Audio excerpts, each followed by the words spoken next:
I'm Michael Gunn, Senior Curator for Pacific Arts at the National Gallery of Australia, and I'm here to show you this amazing work of art. It's from Lake Sentani, which is in the north coast of New Guinea, just north of Australia. It's an area where people have been living for maybe at least 10,000 years. It's an old sort of volcanic lake. The water's green, it's green with algae. Around about 1890, the people were still living very traditional lives there. And missionaries started to come in. Missionaries had heard they were there, Christian missionaries. And they came in with fire in their hearts, which is, good on one level, not so good for these fellas. They wanted to destroy the link that the people had with the land and with their ancestors, and to make them bond more closely with the religion of the West, Christianity.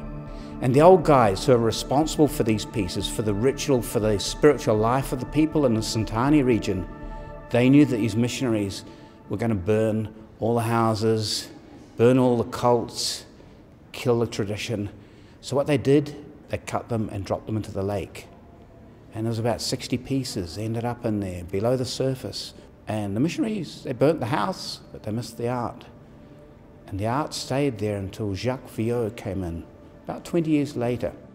He heard that these pieces were there and he started to dredge, and they pulled up these guys.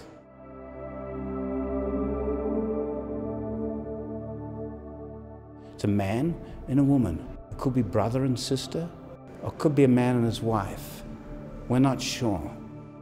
If you look at the surface of this piece, you'll see the effects it's had of 20 years lying at the bottom of an algae-filled lake.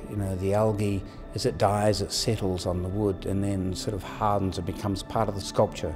Most sculptures, from this region end up in private hands and tend to get polished, French polish and wax, and they end up with this lovely shiny surface. But this one doesn't. This is one of the really great pieces of art from the New Guinea region. It's a masterpiece, and it's well acknowledged to be a masterpiece. Jacob Epstein had it in his bedroom, had them in his bedroom for 30 years. He loved them. This incredible work came to the National Gallery in 1974. We were really lucky to get it, and now it's no longer part of that little regional part of New Guinea. It's part of our world, part of the global culture that we live in today.